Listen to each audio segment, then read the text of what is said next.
Vous écoutez le podcast des Fins Buveurs avec Jean-François Leduc, Henrik Pivert, Karine Murray.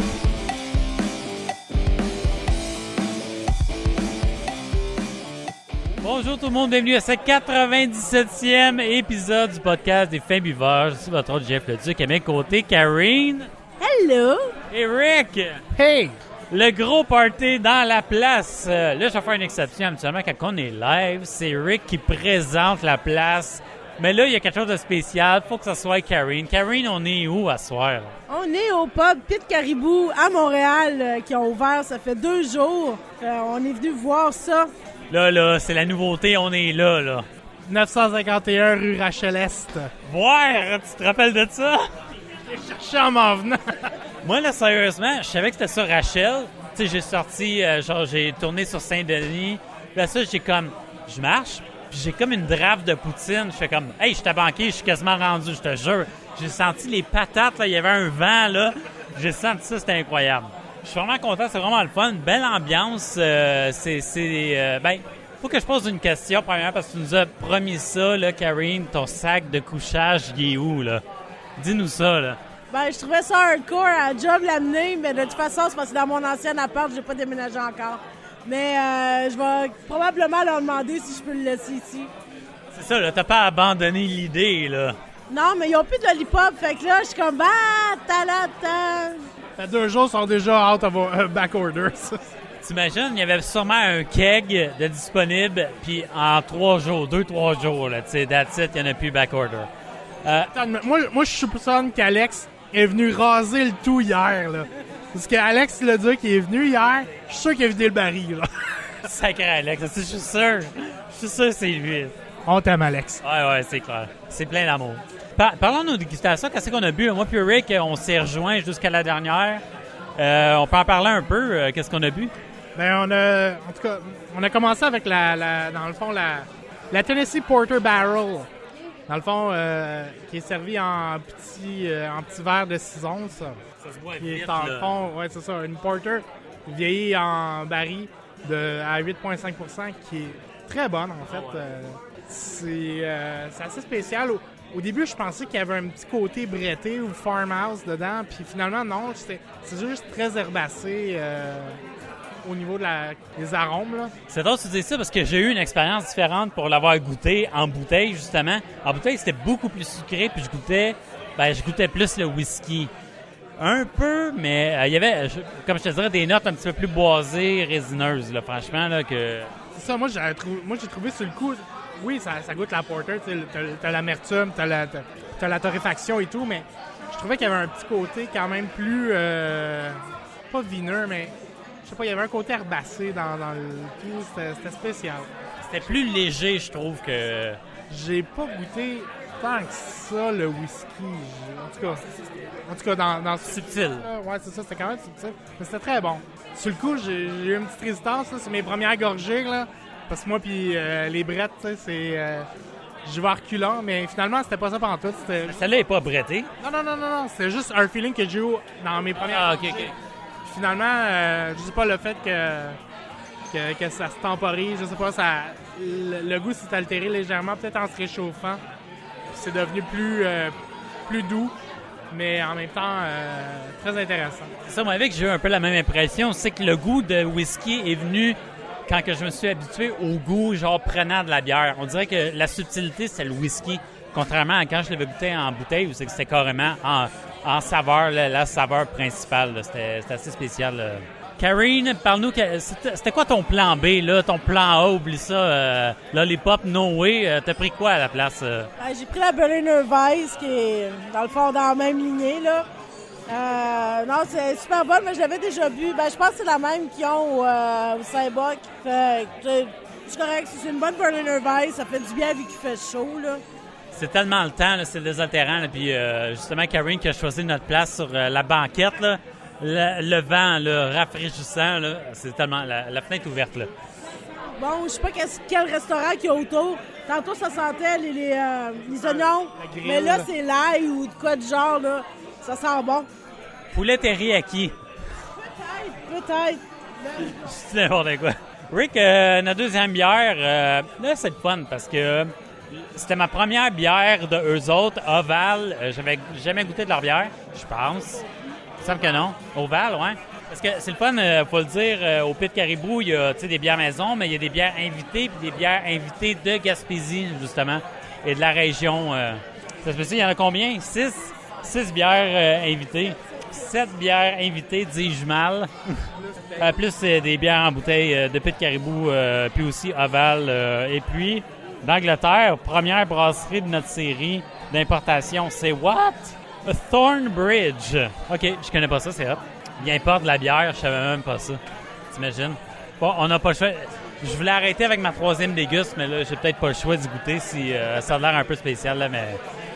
Bref, fait que Rick, notre 2e déguste, parlons-en un peu de cette fameuse, attention, brasserie Oval, la Triple Stout, la Guerrilla SSS. Yep, excellente bière. Ça a juste été un peu spécial au début parce qu'on venait de finir la Porter, puis la Porter était plus aromatisée. En tout cas, j'ai trouvé plus forte au goût. Puis la Stout est très douce. T'sais, oui, elle a son côté café. C'est délicieux, mais c'était tellement doux qu'au début, je ne goûtais pas grand-chose. J'avais juste les arômes encore herbacés de la Porter qui revenaient. Mais non, c'est une excellente stout. Très doux. L'amertume est très bien balancée. C'est agrumé, là. C'est ça. C'est légèrement agrumé, mais tu as le goût de café qui est très présent aussi. Puis dans le fond, c'est bien balancé, là. Mais quelqu'un qui commence à découvrir les stouts, c'est une belle porte d'entrée. Parce qu'elle n'est pas trop raide. Elle est moins agressive que certaines bières. Fait que ça passe bien, là. Il y a un goût de café, mais qui se mélange bien à une agrume. Moi, j'avais vraiment l'impression, la Black IPA là, du Castor, j'avais l'impression de goûter à ça, là. Ouais, plus doux, ouais, c'est sûr. C'était vraiment bien balancé, comme tu dis. Là. Il y a vraiment une triple distillation qui a fait ça, là, mais c'est vraiment léger.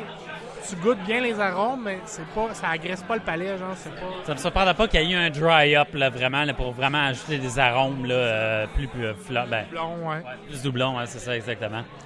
Et puis, notre dernière, ben là, on a tout séparé. Hey, Carrie, t'en as juste pris un, juste pour... Moi, je l'ai pris 2, mais j'ai pris 2 fois la Berliner Weiss. Fait... Elle était tellement bonne que tu t'es dit... Ouais, ben je pense que les autres, je les ai quand même bu souvent de leur bière classique. Puis dans les autres, ben je suis pas très porter, je suis pas très IPA. Fait je suis restée avec ce que j'aime beaucoup. Fair enough. Bon, allons-y, Rick.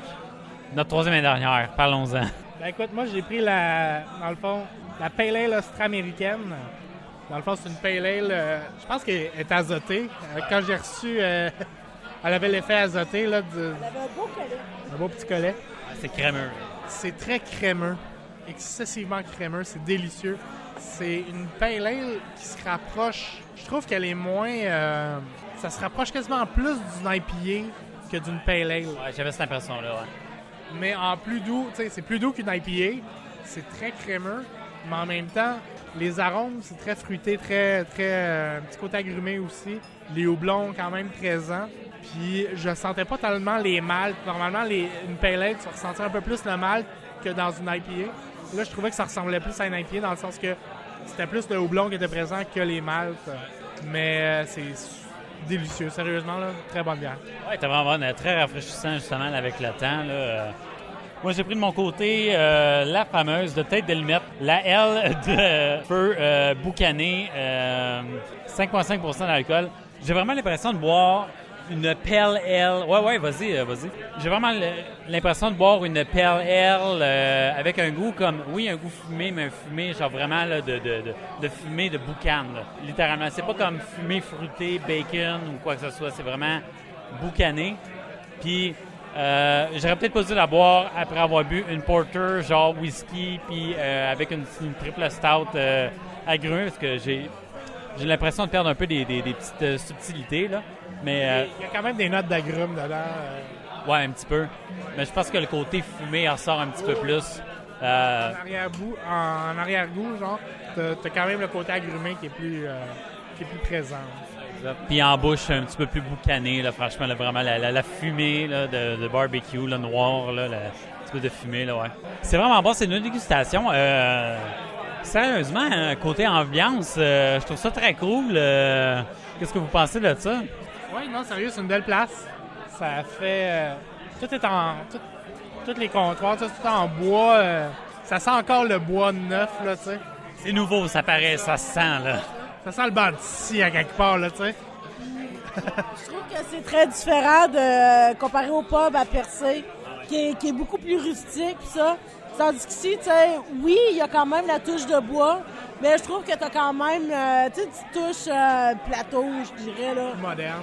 Ouais, tu sais, un petit peu plus moderne. Avec les frigidaires en inox. Les bières sont bien balancées de Pit Caribou. L'endroit l'est aussi. C'est le fun parce qu'ils n'ont pas perdu leur identité. Tu sais, il y a du bois, tu vois les fils de pêche, tu sais, tout ça, c'est très Gaspésie, pêche, puis tout ça. Bio en rondin. C'est très bois aussi, là, même les teintes, là, tu sais, il y a du beige, là, foncé, puis tout, t'inquiète. C'est le rustique qui se mélange avec le moderne, tu sais. C'est vraiment ça, hein? On a vu des amis, juste pour leur faire un petit shout-out, Karine.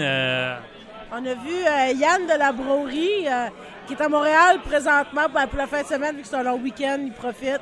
On va voir lui et sa copine, vont voir des familles et amis. Ils sont venus nous dire un petit bonjour, prendre une bière ou deux avec nous, puis là, ils sont partis rejoindre d'autres amis, mais... Techniquement, la Broerie, techniquement 2 podcasts de suite en fil de fil, ouais, techniquement. Techniquement, ils sont pas dans le podcast, là. Non, mais ils étaient là avec nous autres. Ouais, mais comme nous, on n'a pas été dans le podcast de Mike Ward la semaine passée, tu sais. Oui, c'est ça. Enfin, on était... Ben là... The fuck? On a scrollé, c'était drôle, c'est pas grave. Ouais, c'était subtil, pardon. Ouais. Parlons un peu de nouvelles. 3 petites nouvelles. Après ça, that's it. Nouvelle fort intéressante cette semaine. Ça l'a explosé, puis c'est toujours le fun parce que c'est le fun de discuter de tout ça. Première nouvelle cette semaine. Bose, la brasserie artisanale canadienne, annonce sa vente imminente à ses employés en vertu d'un régime d'actionnariat des salariés. Tu l'as pas lu? Bien, je donc le 1er juillet 2016, le 1er juillet là, qui s'en vient. Ça va fêter leur 10e anniversaire, puis dans le fond, la société enclenchera le processus de vente de la brasserie à son personnel. Fait que dans le fond, ils vont vendre des parts à tous leurs employés ou donner, je sais pas si c'est vendre ou donner, là. Je suis pas très familier avec le principe, mais des parts, dans le fond, pour rester dans leurs valeurs qui disent justement d'intégrité puis d'indépendance, fait qu'ils vont rester un petit peu plus indépendants. Fait que tous les employés, leurs 150 employés vont avoir des parts, des actions de la microbrasserie. Fait que... C'est cool, sérieux, c'est cool. Ça donne un côté. En même temps, tu sais, c'est toujours un couteau à 2 tranchants pour les employés. Tu sais, si ça marche bien, tant mieux. Si ça marche pas, ils se plantent, puis... Ils se séparent les dettes aussi, là. Faut se dire ça, là, vu qu'ils sont propriétaires. Non, mais en même temps, c'est une bonne chose pour la compagnie parce que, tu sais, tes employés n'ont pas le choix de se forcer s'ils veulent que ça marche. Ça, sont des actionnaires puis propriétaires de la microbrasserie. Tu sais, ils sont wise, là. Fait que les efforts qu'ils mettent, ben là, ça va leur revenir. Puis... Non, sérieusement, je pense que c'est une bonne chose, là. C'est un beau move, puis on rigole, là. C'est très cool. Franchement, ils se sont équipés de leur slogan Family Run et Employee Own. Ça va pas mal avec le geste. Et puis, vous irez sur YouTube, sur le channel de Bose.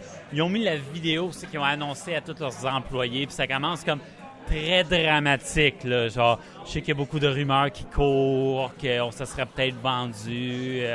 On a pensé à toutes vous autres. Puis il y a beaucoup de familles, tu sais, vous faites vivre vos familles. Puis on a vraiment pensé à vous autres, puis à fin de compte, ben, on aimerait vous annoncer que on a vendu, voici nos nouveaux propriétaires. Puis là, ça, tu vois comme ça pop-up, puis c'est des photos, genre des employés, puis ils disent le nom, genre Mark, n'importe quoi, John Wallace, non, c'est n'importe quoi, là.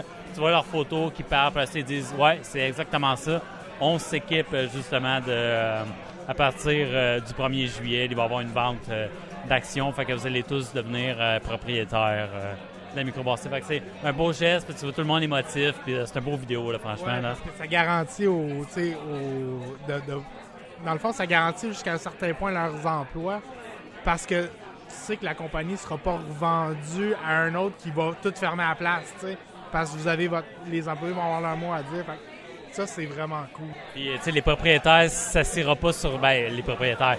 La famille, là, qui est comme propriétaire, dans le fond, là, de Bose, ils vont pas s'asseoir sur leur laurier, puis on va avoir du feedback direct de leurs actionnaires, qui est leurs employés. Fait que c'est une bonne manière de, tu sais, rester groundé, puis d'avoir le feedback de leurs employés, tout ça, tu sais, qui vont être investis dans l'entreprise. Fait que c'est très cool comme geste, puis en même temps... Pour les employés, ben, c'est des bonnes actions, fait que c'est un petit fonds de pension tranquille. Juste à savoir si les employés sont dévoués à leur entreprise puis qu'ils vendront pas leur part à quelqu'un d'autre. T'sais. Ah, finalement, moi, j'ai vendu mes parts à Molson. Ouais, c'est ça. T'sais. Ah, et voilà, Molson qui a 20% dans la micro. Bon, ben, et voilà, actionnaire minoritaire. Ah. Segway écœurant, ben, parlons de ça. Ça va avec la deuxième nouvelle. Molson Coors qui acquiert des participations minoritaires dans Brasseurs de Montréal. L'entente conclue permettra aux bières de Brasseurs de Montréal d'être distribuées par Molson Coors et ainsi obtenir un plus grand accès au marché canadien tout en poursuivant de façon indépendante ses activités brassicoles. Fait que, ce que Brasseurs de Montréal, puis c'est très drôle parce que ça allait un peu avec... on parlait, dans le fond, d'Archibald qui s'est fait vendre à la batte. Là, ça, on a comme donné un peu nos noms de quelle prochaine microbrasserie va se faire un peu acheter par les plus gros.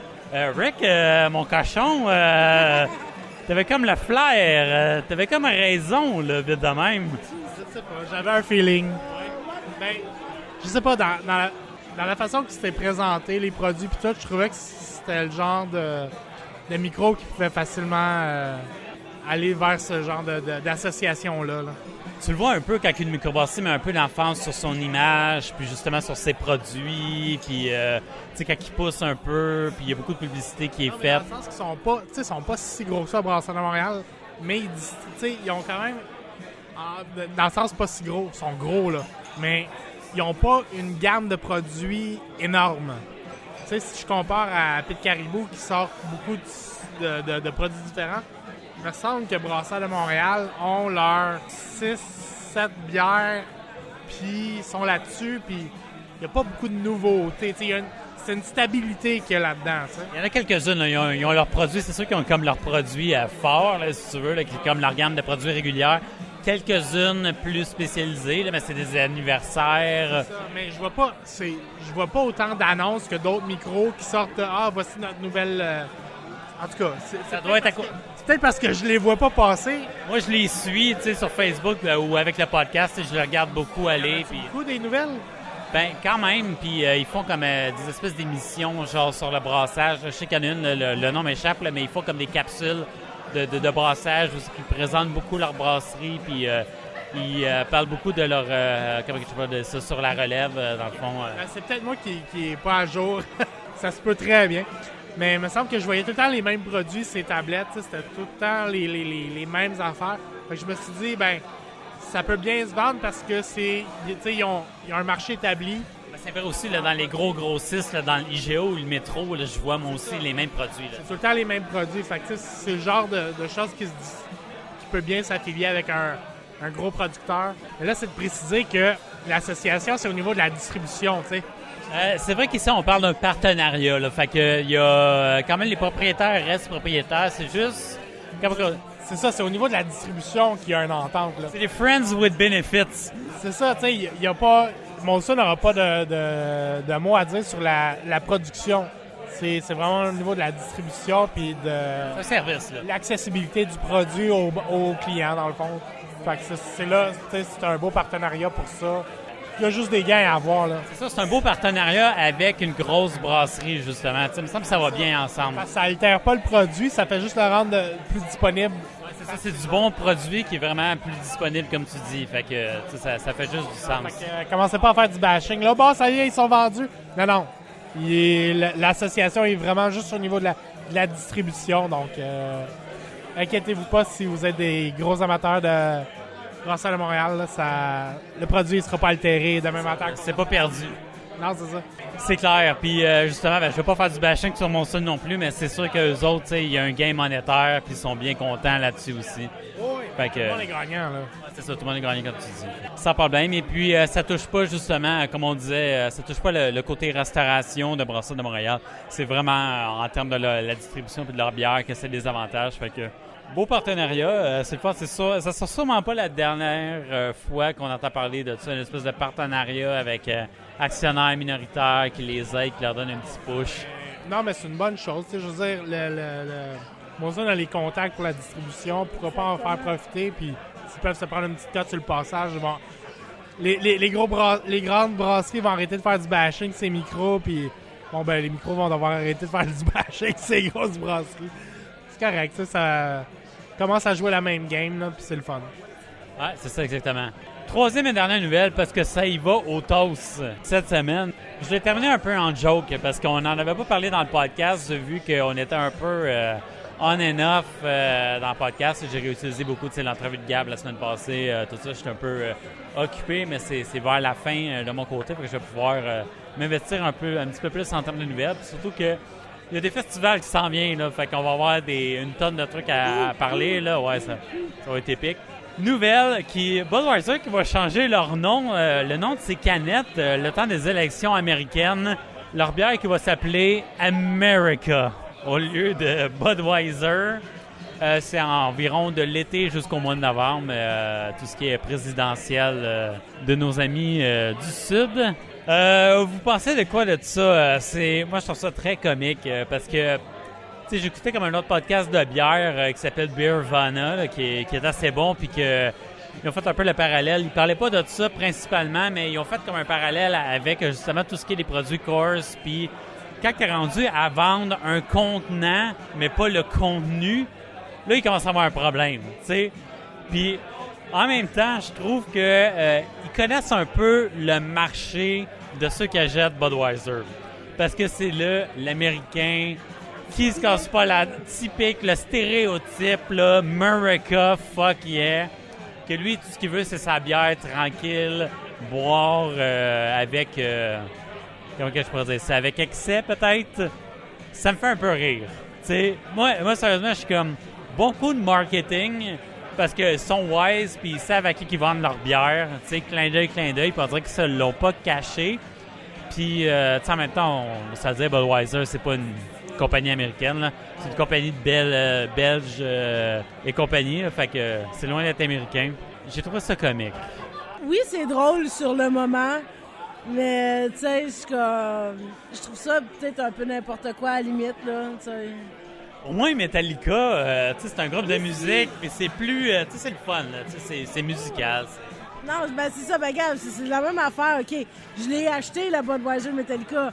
Tu sais, je vais admettre, pas mes torts, là, mais en tout cas, je vais admettre que... Mais... Que t'es tombé dans le panneau. Non, c'est parce que je voulais la canette, c'est tout. Puis je voulais les canettes signées, surtout qu'il y a personne qui a trouvé, fait qu'en tout cas... T'es une fan de musique, a priori, tu sais. Ça, mais tu sais, sauf que je l'achetais pas parce qu'elle a été brassée au centre Vidéotron pendant le show, blablabla, tu sais. C'est comme, ils auraient pu mettre de l'eau dedans, puis je l'aurais acheté pareil, tu sais. Je voulais les canettes signées. Mais, tu sais, je peux comprendre la compagnie, bon, de banquer sur le fait que c'est les élections, c'est les Américains, blablabla, ils vont l'acheter because America is great. Mais, tu sais, c'est un peu n'importe quoi, là. Le hype autour de Donald Trump, là. Être plus wise, Budweiser aurait dû faire comme des caisses démocrates puis des caisses, tu sais, t'imagines, là, des deux partis. Être plus wise, ils auraient dû faire ça. Ça aurait été... Blue case puis des red case. Ouais, vraiment, exactement. Tu sais, juste changer le logo de couleur. Parce que Budweiser, ses couleurs, c'est rouge et blanc, fait que c'est dur, là. Mais tu sais, il aurait pu faire une exception, ça aurait été un peu... Leur canette à America, ils vont mettre du bleu dessus, ils n'ont pas le choix, là. J'avoue que Bud Light, c'est bleu, la couleur. Ah, c'est vrai, hein? J'avoue, hein? Les Bud Light, c'est pour les démocrates, puis la Bud régulière, c'est pour les républicains. Tu sais, il aurait pu faire ça, ça aurait été un drôle de clin d'œil. Mais là, comme littéralement, genre... Honnêtement, il aurait dû la mettre Murica, genre. Ça, je l'aurais acheté. Littéralement, c'est pas niaisage, là. Fuck yeah, là, tu sais, là. Fuck, ben même pas comme c'est F, puis après ça, censuré, genre. 4 petites étoiles. Ouais, c'est ça, littéralement. Murica, F, yeah. M-U-R-I-C-A. Ça aurait été drôle. Hein? J'ai trouvé ça comique.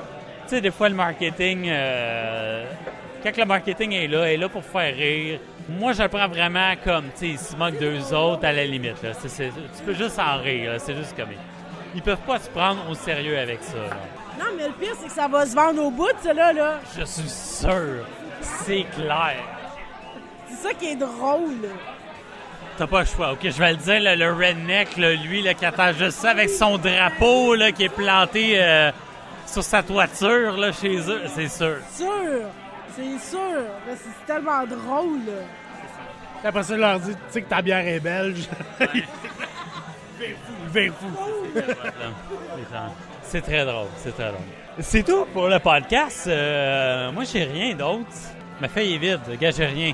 C'est le mot de la fin, c'est short and sweet, mais beaucoup de nouvelles. Puis franchement, j'adore. Puis je me vois revenir ici, puis me l'approprier un peu comme mon bar. Là. C'est le fun, c'est proche du métro. Surtout que je m'en... proche. Puis ils ont 2 assiettes de bouffe, qui est une assiette de poisson puis une assiette de produits, plus de viande, fromage, tout ça. Mais ce qui est le fun, c'est que c'est des produits gaspésiens. Tu sais, t'as rien de la ville, là. C'est que des produits là-bas chez nous. C'est super le fun. Il manquerait juste la poutine du Col d'Or. Mais ça... Ah non, là, elle lâche pas, là. Elle a pas lâché. Ah non. Mais ça, c'est moi. Mais non, c'est ça. Mais sinon, je trouve ça vraiment le fun qu'ils ont pratiquement que des produits de la Gaspésie. Puis ça fait vraiment connaître, puis ça promouvoit les produits qu'on a chez nous, tu sais. C'est fou à quel point c'est la première chose que j'ai remarqué en rentrant en jeu. Tu sais, le décor, on l'a dit, mais dans le menu aussi, là, ça vend franchement la Gaspésie, puis c'est vraiment le fun. Tu sais, c'est à la limite des pays, là. OK, j'exagère un peu, là. Ouais, un peu, là, mais tu sais, à la limite, tu le vois, là. C'est ancré, puis... C'est quand même un style lounge, un peu, mais avec un tir vers le champêtre ou le rustique un peu. C'est quand même à mi-chemin entre les deux, là. Fait que c'est quand même bien, là. C'est une belle place. C'est clair, très satisfait. Allez-y. Rick, c'est où? 951 rue Rachel-Est, Proche de la banquise. au coin de Montana. Suivez la senteur de frites. Rick et sa coche. J'aime ça. Murica, c'est fuck yeah. De quoi tu parles? Je sais. Gaspésie, fuck yeah. Fuck yeah. Ouais. Gaspésie, fuck yeah. Faitbuveur.com, faitbuveurs.com, qui est notre vitrine sur tout ce qui est réseaux sociaux. Facebook, Twitter, Instagram et YouTube pour la version imagée du podcast. Vous pouvez rentrer en contact avec nous sur finsbuveurs@gmail.com. Voyons, j'ai oublié quelque chose. Il me semble que c'était trop rapide cette semaine. Je sais qu'il y a eu 3 règles, là, mais non, c'est pas mal ça. Gênez-vous pas. Si vous avez été au Pit Caribou, qu'est-ce que vous en avez pensé? Tenez-nous au courant. On aime beaucoup. Franchement, je vais revenir. Là. C'est sûr. Là. C'est trop hot. Là. On n'a pas le choix de toute façon. Pas le choix, sérieusement. T'imagines s'il se met à avoir des exclusivités ici puis des Écoute, bières saisonnières? Là. un line-up. La place, c'est pas super grande, fait que c'est sûr que... Puis là, ça fait quoi, 3 jours que c'est ouvert? Ouais. Là, on est vendredi, début de soirée. Dans le 5 à 7, c'était plein. Là, ça s'est un petit peu dégagé. Il y a un peu plus de place. Mais c'est sûr que d'ici une couple de semaines, il y a un line-up en avant de la porte. Là. J'ai l'impression, hein, franchement. Là. On aime se laisser à chaque semaine sur 3 règles d'or. Le dogme du fin buveur. 3 règles d'or qu'un fin buveur se doit de respecter. Règle numéro 1, Rick. Gardez le contrôle. Règle numéro 2, Karine. Pas de gaspillage. Et règle numéro 3, toujours respecter la consommation de tous et chacun. C'est très important, le respect de la consommation.